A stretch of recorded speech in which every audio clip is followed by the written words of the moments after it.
Bonjour tout le monde. Allez, aujourd'hui, eh bien, c'est la journée des semis. J'ai déjà commencé avant-hier.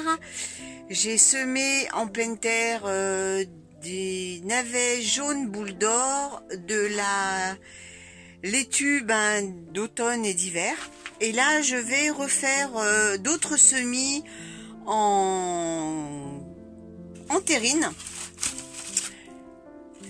comme ça, pour en avoir d'avance. Alors, je vais vous montrer déjà les variétés que je vais semer. Alors là, je vais ressemer de la laitue rouge grenobloise, qui est une laitue qu'on peut semer une grande partie de l'année, et elle a l'avantage d'être résistante aussi bien au froid et à la chaleur. Ensuite, je vais semer la cornet de Bordeaux, qui est une chicorée. Donc le dernier carat des semis étant en août, il est temps de la faire. La laitue à couper qui se sème tout au long de l'année. Celle-là, j'en fais toujours un petit peu. D'ailleurs, pourquoi je l'ai mis en barquette? Parce que je la sème en général en pleine terre. Donc celle-là, je ne vais pas la faire. Je vais semer la laitue merveille d'hiver, qui est une laitue qui est très résistante au gel. Nous passons ensuite à la Batavia dorée du printemps, qu'on peut semer jusqu'en août.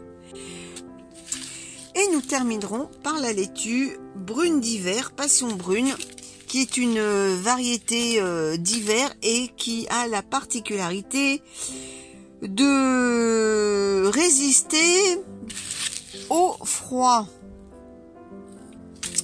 Voilà, allez, eh bien, je vais commencer par remplir mes petites barquettes de terreau.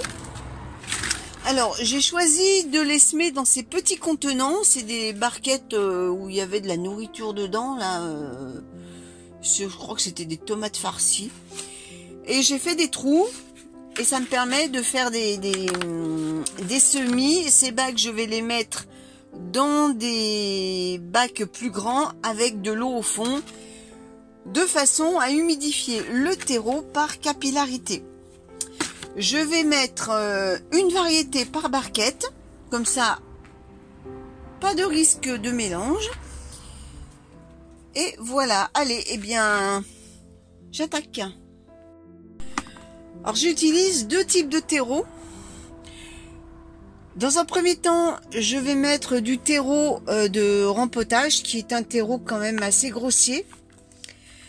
Et ensuite, en surface, je viens mettre du terreau pour semis.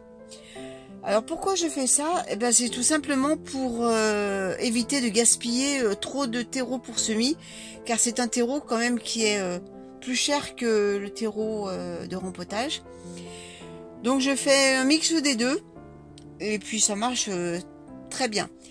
À la longue, moi ce que j'ai envie de faire, j'ai envie de créer mon propre terreau pour semis. Alors pour ça, je vais réserver un des deux composteurs que j'ai, où je vais le laisser vraiment à maturité pour en faire un terreau pour semis. Donc je vais tester ça. Je vais commencer cette année. Donc j'ai déjà mis des choses dedans.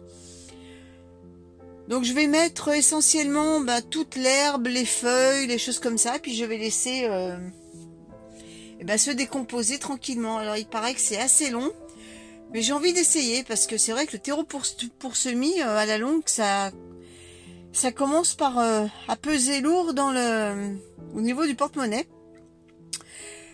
Donc voilà, je vais faire l'essai. Hein. Je ne manquerai pas de vous montrer ça au courant de l'année prochaine.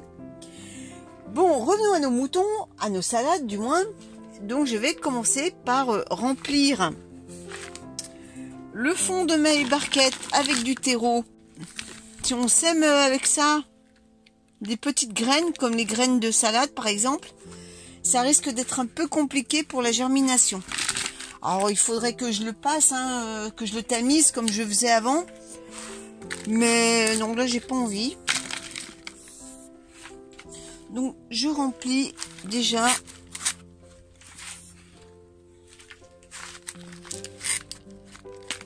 une bonne couche, parce qu'en fait ce qui est important c'est que la graine soit au contact avec du terreau plus fin pour pouvoir germer. Après le dessous, on s'en fiche un peu parce que les racines elles vont trouver leur chemin toutes seules. Voilà, mes 6 barquettes sont prêtes. J'en ai profité pour faire mes étiquettes. Et bien maintenant on va procéder au semis. Alors je commence par la rouge grenobloise.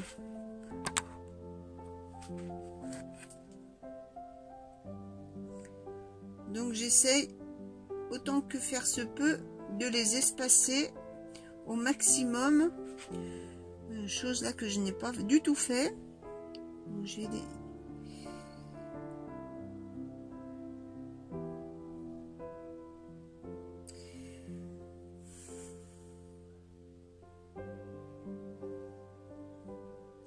Alors avec ces petites barquettes, ça me donne largement la quantité suffisante pour cet hiver. Hein. Alors ça sert à rien d'en semer trop. Vaut mieux qu'elles aient de la place pour bien pousser. Voilà, alors la rouge grenobloise, c'est fait. Je vais mettre tout de suite l'étiquette. Hop. L'année prochaine, au niveau des tomates, il y a une variété que je ne vais plus faire. C'est la cœur de bœuf. Ce que je me suis aperçue cette année, vu qu'on a eu quand même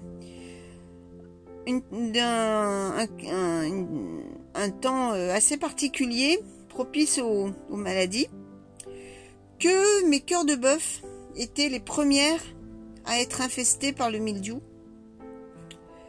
Et bien sûr, après, elles viennent contaminer les autres.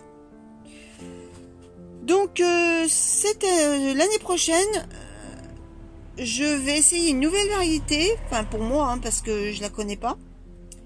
C'est Maude du Jardin d'Alekil qui m'a donné le nom. C'est une tomate russe qui ressemble un peu, paraît-il, à la cœur de bœuf.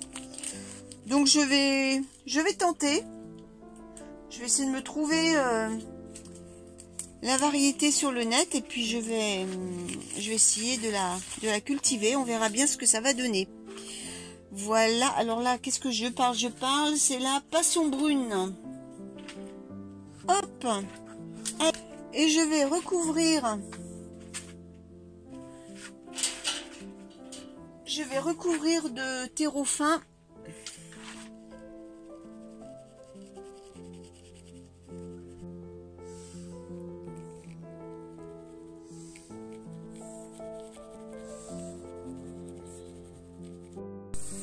Je viens ensuite mettre mes petites barquettes dans une grande barquette où je mets de l'eau au fond. Comme ça, par capillarité, l'eau va hydrater le terreau jusqu'en haut et ainsi le laisser constamment humide. Donc voilà, les semis sont faits. Alors vous voyez, hein, j'ai quand même pas mal de salade en devenir. Allez, avant de vous quitter, je vais vous montrer le lilas des Indes. Sa première floraison.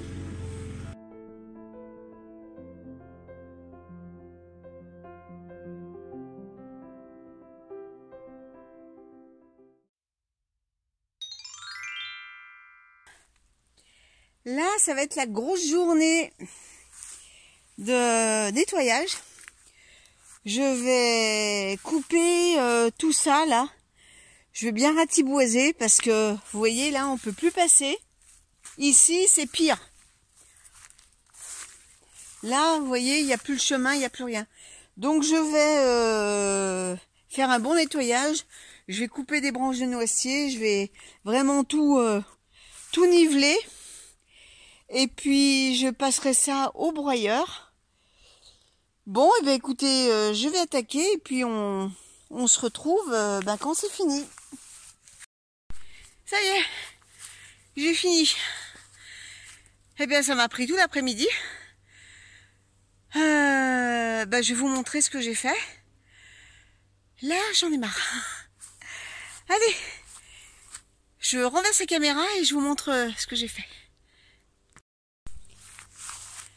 Alors, j'ai commencé par désherber ici.